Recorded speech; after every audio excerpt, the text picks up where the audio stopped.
Hi everyone.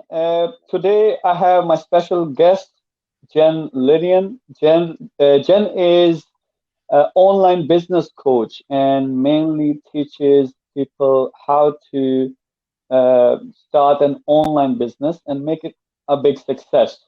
Uh, Jen has experience. She's run her own offline businesses and then started coaching people in online space. So we have so much to learn. Today's topic is how to start a successful online business. So first of all, Jen, how are you? I'm absolutely fine. Thank you very much. How are you? Yeah, I'm good. Thank you very much. You're keeping safe, Corona crisis and things going crazy. I am. It's quite a hard situation to be in because I've got a little 4-year-old and doesn't quite understand right now what really is going on. But it's been nice because obviously I've had the extra time with them in the day, which is great. It's precious. So yeah, making the most of it. Okay, good, good. Okay, I've given our audience a bit of introduction of yourself. So if you would, could you please tell us about yourself a bit more, what you did previously and how you got into coaching? Yeah, sure, absolutely fine.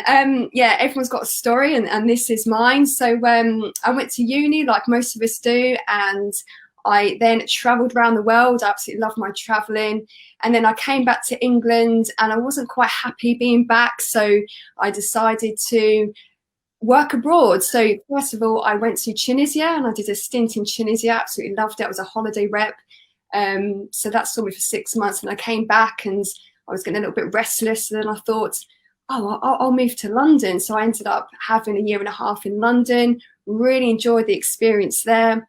But I think about 8 or 9 months into this particular job that I had, I found myself like looking out the window saying to myself, there's got to be more out there. So at the time, just before the 2008 crash, I went to China, and yeah, I was an expat for 7 years, and I absolutely loved the experience. It was fantastic. I really enjoyed being an expat, and a couple of years into me living in China, in Shanghai, I set up my first business.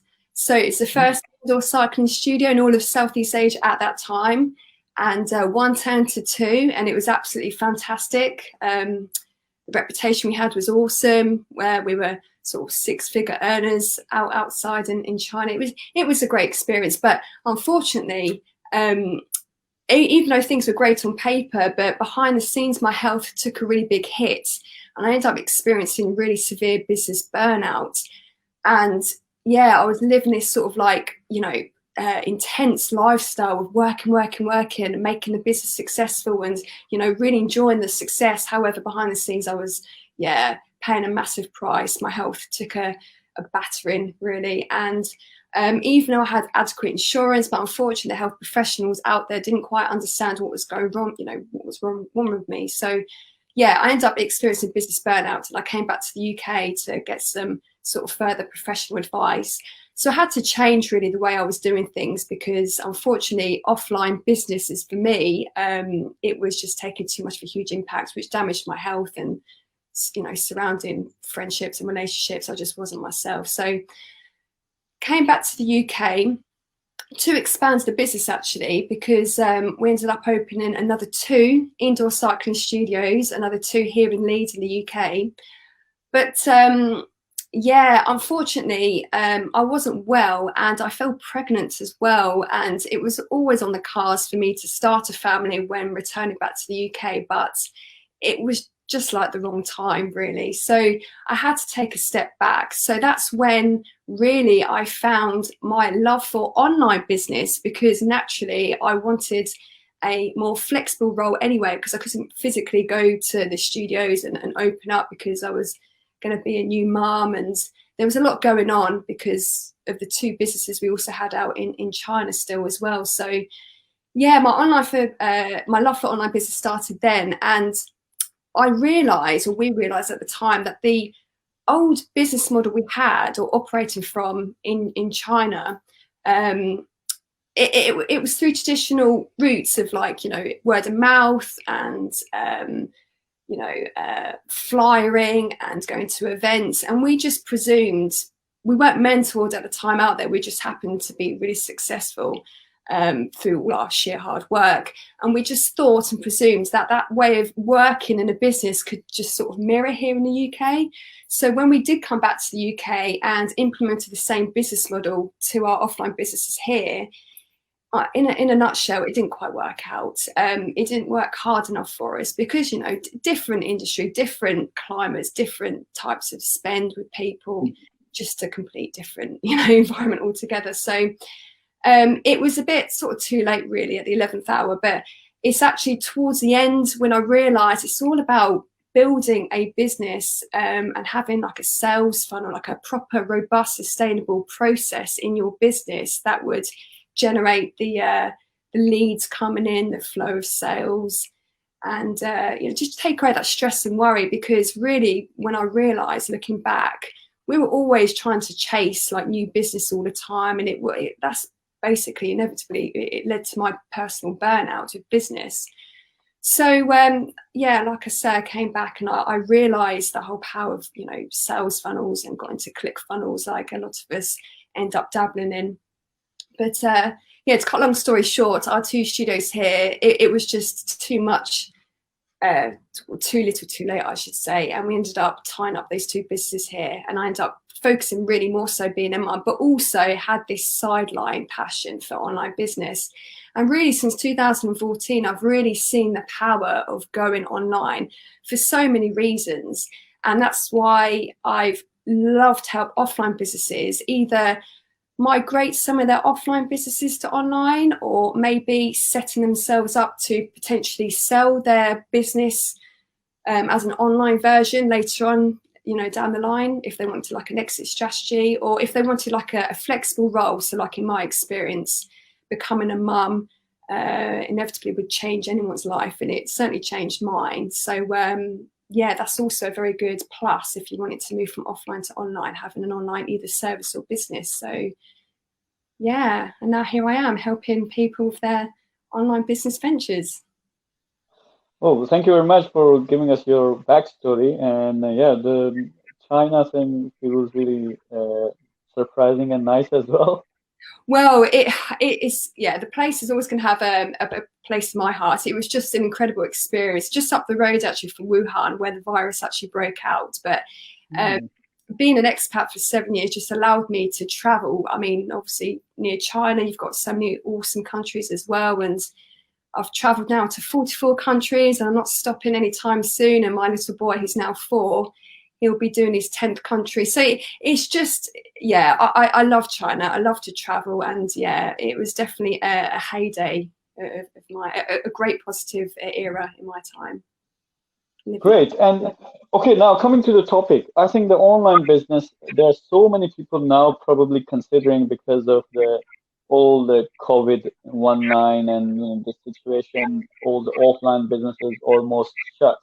So people are having to react to the situation, and so many people, they have potential, they might have products, services, they would like to start an online business, but sometimes they don't know where to start. So that's exactly what we're going to discuss. So tell us, what are the actual steps when someone wants to, there could be 2 kinds of people, one who already have an offline business and then they want to start online, and then there'll be people that maybe they're doing jobs or they're consultants and they want to start online. So what are the steps they should follow?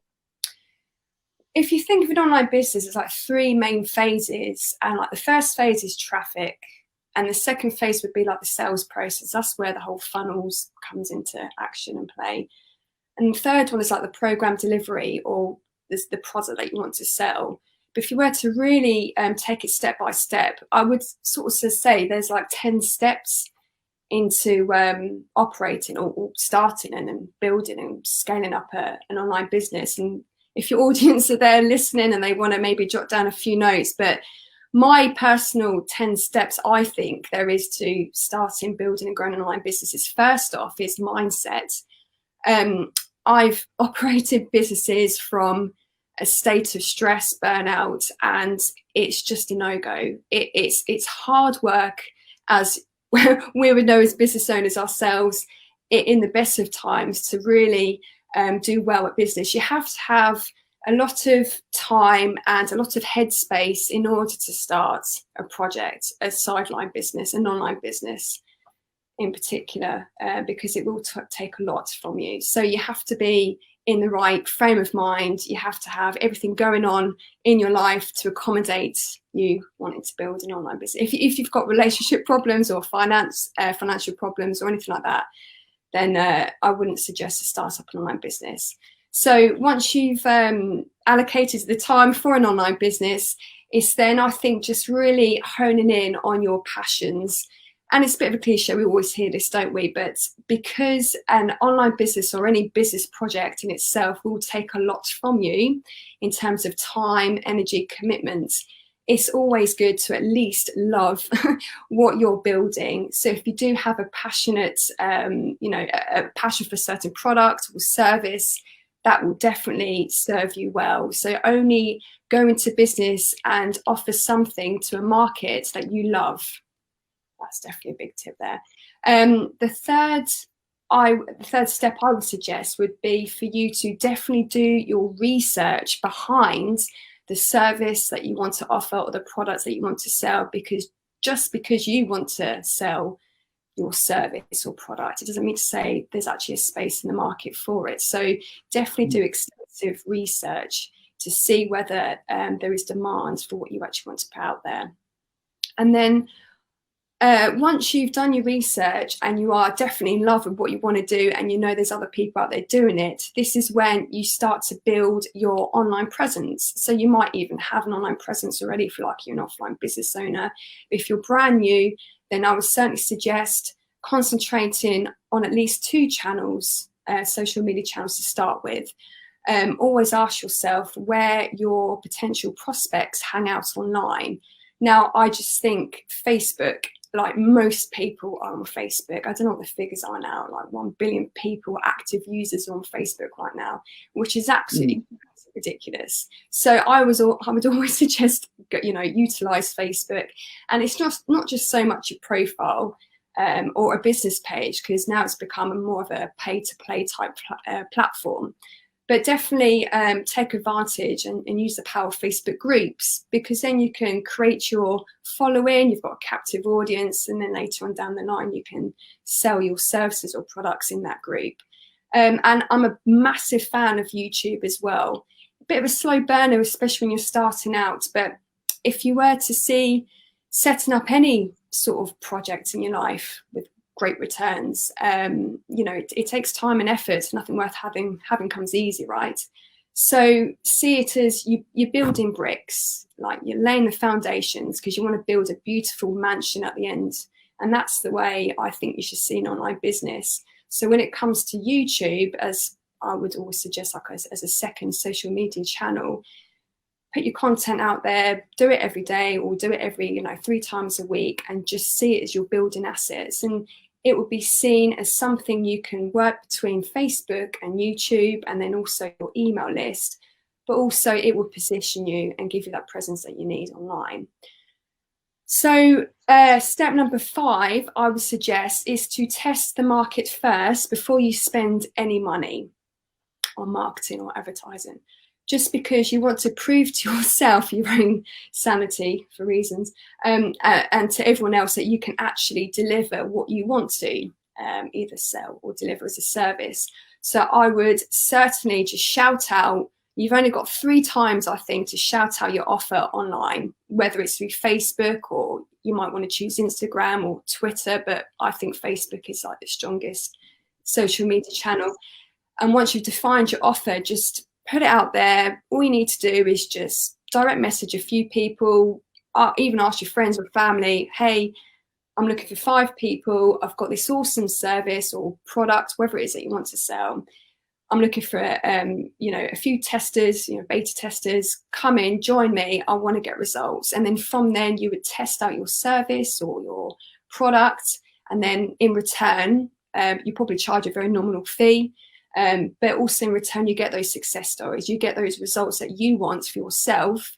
And then obviously from the market, that's your feedback. I've just got a kind of short example of testing out the product. Now, especially people who are creating programs, online programs and courses, they probably feel like they have to have super duper program before they can sell anything. So I did an experiment. It was just for fun. I created just a few videos, 3 or 4 videos, how to get booked on stages. For it was for speakers and coaches, and did a few videos, and I said, let's see if it sells, just for $7. But then there's add-on or upsell for $27. Then there's another product of $149. I haven't created anything else, so I just created 3 videos and I launched it, and I advertised it, and actually I started getting orders. When I looked at it, I Oh, you, thought, oh yeah. heck, this is like 3 or 4 times the return. So I'm spending $1 and I'm getting $5 out. So this program is good. But then now I have to create the actual program for upsells, which are selling as well. And then that way you've tested it, you haven't wasted too much energy, Exactly. but then you know if it's gonna work. I shook my head and I said no, just because I thought we were going to go on to the point where just do not build a whole program out first and then go off and try and sell it, because you have no idea if the market will respond to your course or whatever it is you want to sell. It's always good to have a awesome small test amount of people who can just give you feedback as you build your online program, if it's an online program that you want to sell. So let's say it's like a 12-week transformation, you're a fitness coach and you wanted to help a bride-to-be lose between 12 and 20 pounds in 12 weeks before her big day. You know, you could actually get this, so you want to sell that for £2,000. It's quite typical in that sort of space. But you have no success stories behind it first. You can just get 5 brides to be, and you can charge a nominal fee. You can actually take them through either 6 weeks or the full 12 weeks, build out the program with these ladies, and then you can then obviously charge what you want to charge later on once you've got that positive feedback and you've actually made a program based on their feedback. Okay, good. So up till now, the points you have mentioned, I'm just going to summarize. I wouldn't remember every single step by step, but so mindset is really important, because you're not starting just another job, or you're not going to start something where you burn yourself and actually it's worse than the job you were doing. So, and one thing, you have to stay positive, but also another step is try to transform your passion into a business. So if, let's say, someone has interest in spirituality and they're good at it and they have learned, they do meditation, and you have so much knowledge and experience to share, make that a program. Or if it's you are in health niche, weight loss or how healthy living, and similarly it could be absolutely anything, but what you're passionate about, if you transform that into business, then you would be feeling much better because you'll be earning from your passion. So transform your passion into a profitable business. Market research is really important. Do your test first. And yesterday, I was interviewing one of the top marketers in the world, Marion. He is a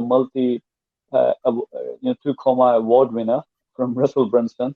And he was saying market research is also important, that it can give you ideas. So if you're in health niche, go search what people are selling, how are they selling, what are the ads, what are the videos they're making. So it can give you indication as well. And yeah, so yeah, carry on, please. Thank you.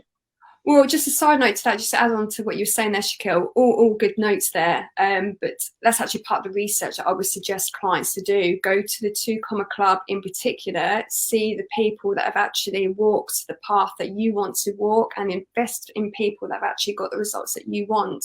So if it is like a 12-week transformation, find people through your research that have actually made money based on what you want to do. So you sort of model people, not copy, but model success. Success leaves clues. You just follow the path that's already been trodden by successful people. Okay, yeah, so once you've been given the green light by your test markets and you know that you've got a winner formula or service, it's now about building the funnel. And this is I think the separation between traditional offline business owners and online business owners. So that was my journey, because even though we had great success in China and we did really well, we were still doing things in a very old school sort of way. And that's what led to my burnouts, because you were always chasing your tail, trying to find the next set of clients. But if you were to have something that's automated in place of a sales force, in place of you really, once you've created it, you build it and you nurture it, but you can pretty much take your hands off after once you've built it. That's the power of sales funnels. And in China, organic strategies are great, and I would certainly recommend that you would do that alongside paid or traffic strategies as well. But yeah, a funnel is just pretty much the backbone of an online business. So that is definitely a strong step in this process.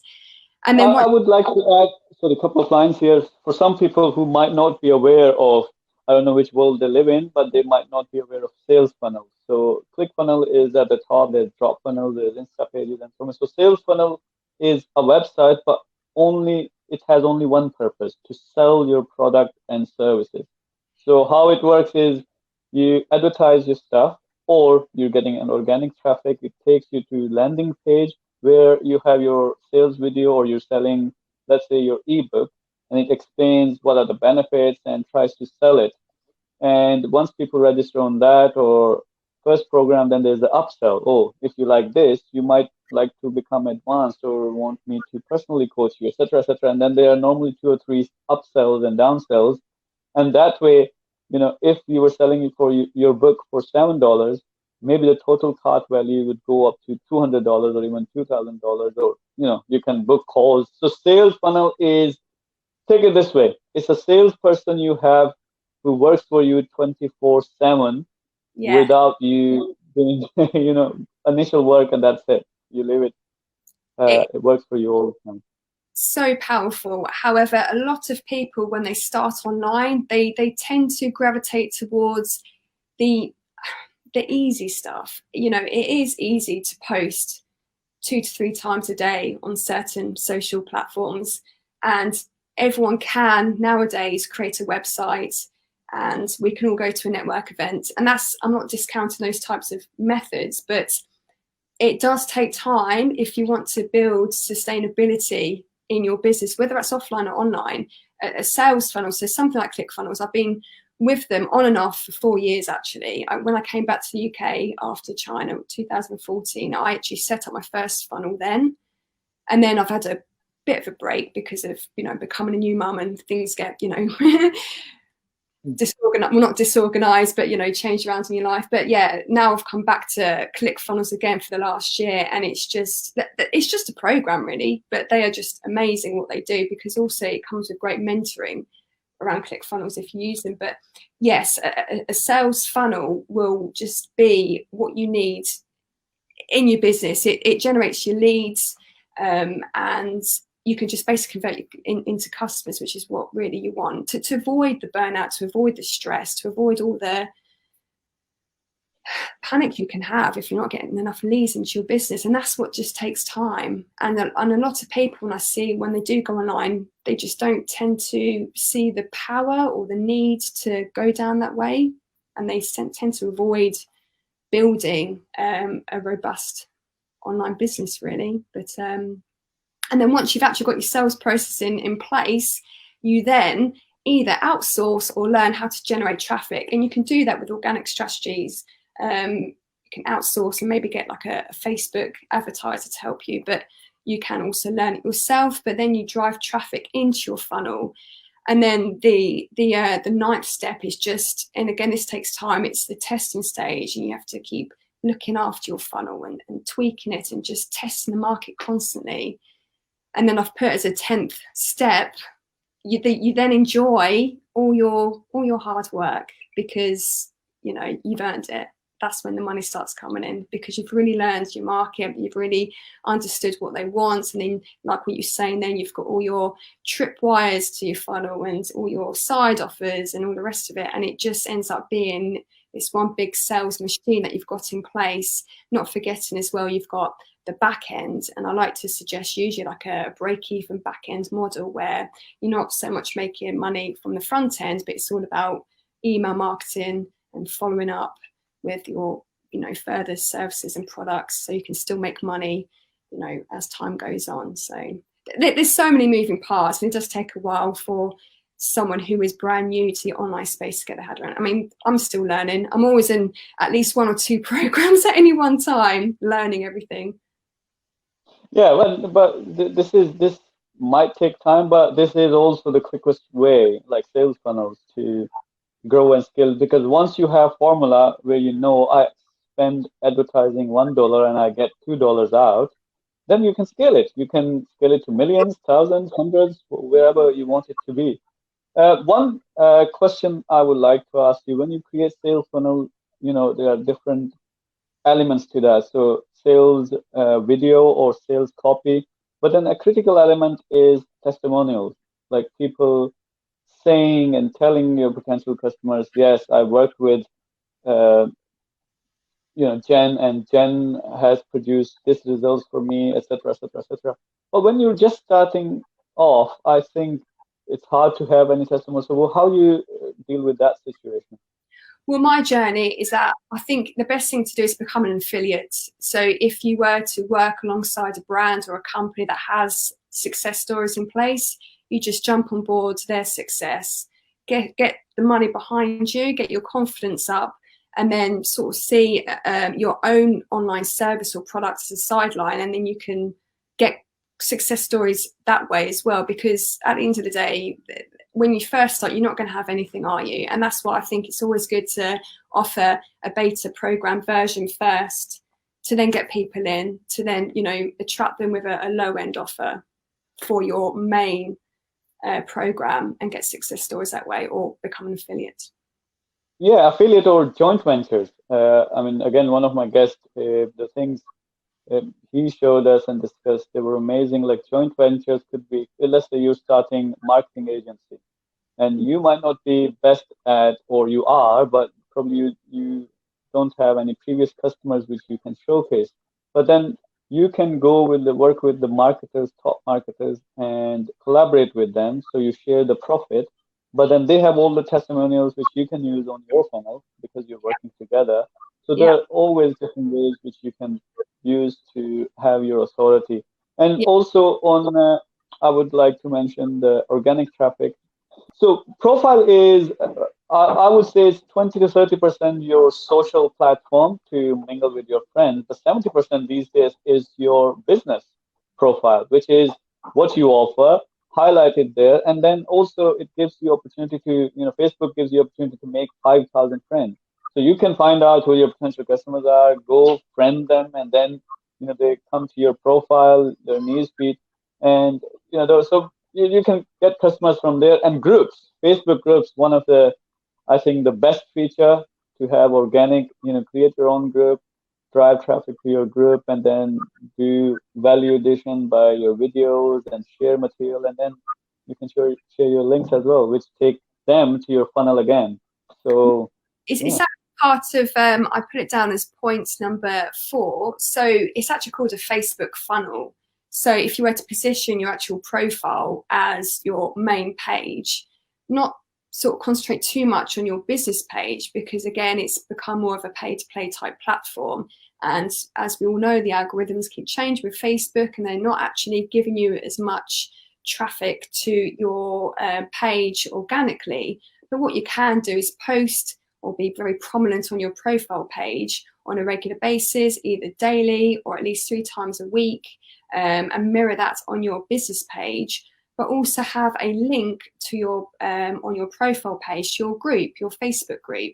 And then if you've actually been through this process before, you might be aware, once you create a group, you've got 3 questions, and a little tip is to actually ask for someone's email address before they enter your Facebook group, and then you can build your list from that as well. But once you've got a captive audience, because not all your friends and family, or if you are maxing out to 5,000 friends, not everyone wants to hear about your stuff. And that's why I think it's good just to migrate as many people as you can from Facebook in general into that group. And you can obviously pull people from LinkedIn, YouTube, Instagram, but it's like an ecosystem you're building, really. And that's why I love YouTube, because again, it all just depends on your audience, but my audience are quite visual, so, and I like creating videos. I find it quite therapeutic sometimes. I don't mind making videos at all, so I'll always love YouTube. But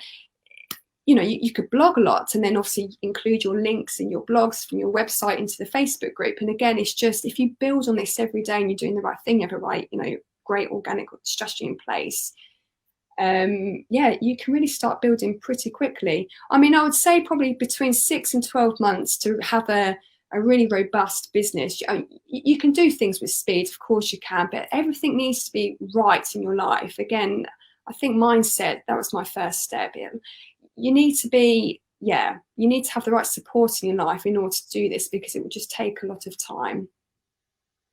And probably one thing, if you are broke and you start a business, probably not a good idea. I would always say, yeah. So it's like, I mean, I wouldn't mind doing a job with a vision that I want to create my own business, but I need funding, I need money, so I will earn, and it will run also my daily expenses, my family, etc. But then I will save to invest into my business as well. But sometimes people see that the business would be the only thing which would save them, and they're broke and they will become millionaire. I mean, do you want to say anything about this? If you are operating from a mental state of lack, like, I haven't got enough money, I need to make my business work, whether it's offline or online, it will just destroy your efforts, because you're not coming from the right place. You need to be working and operating from a place of abundance. If you've got everything covered, your family are well and safe, and you're healthy. I mean, it's so important. Even though I've always been in the health and fitness space, I can still get burnt out. I was spinning, looking after myself, I thought anyway, but you need to look after yourself on all levels, physically and mentally. Like, I didn't know how to chill out. I mean, I was ridiculous back in my earlier business days, been working on Photoshop till 2 in the morning. It's just ridiculous. You really have to have that personality. I had to really learn and grow in order to become the business owner that I am today. And it's taken me a few years, because when you're first starting off, for example, you're so excited, aren't you? You just want everyone to be as passionate as you are, and that energy, being so excited and enthusiastic about your business, only gets you so far. Because if you're not doing all the other things, looking after yourself, eating healthily, working out, make sure all your family are okay and all your bills are covered, and your business is like a reflection of you, really. So it's like an extension of you. So if your business is doing well, it's because you're doing well. That's how I see it. So even though I've had, you obviously agree as well, but yeah. Okay. Any other tips you want to mention before we wrap up? Any tips? Just enjoy what you're doing, because again, it can consume so much of your time, and you have to really have that passion for what you're selling. And go back to your why. We often hear that, but it's so true. So for me, my little boy is now 4, and I've done uni. I've gone off and I've traveled the world. I've done 44 countries, and I've had 2 businesses in a different country to mine. And that, even all that experience only got me so far. You have to always be in the mindset of learning and growing. Like, you've never reached a level and that's it. You just keep going and going and going.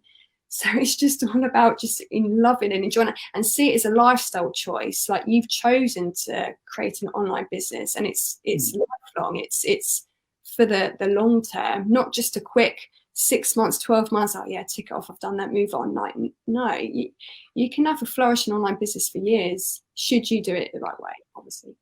Okay, and if, let's say, viewers are watching this and they want to learn more from you, so where can they go? You have a website or Facebook group, or how can they find you? Come Jen Lillian on Facebook, or you can email me, coaching@jenlillian.com. I've also got a website, Jen Lillian, sorry, I said that. You can find me. Yeah, Jen Lillian. Jen Lillian. Okay. So thank you very much. Really appreciate this, and hopefully we'll be doing a kind of series of videos as well. Let's see what viewers say if they need more information. And if viewers you want to follow Jen, please search her on Facebook, and you will find all the links and websites. Also, Jen is a parent, and I'm as a parent. My 3-year-old was banging the door, and he was trying to wreck this interview. So if you heard anything, apologies for that. But as you know, it's a lockdown, so we are locked down with our kids, and they like to destroy things. That's how kids work. So, Jen, really appreciate this. Thank you very much. Take care. You're part of our group as well, the business group. Yes. So we'll do a live session there as well. And yeah, you take care. Thank you very much. Really appreciate it. Yes, thank you very much. I appreciate having me. Thank you.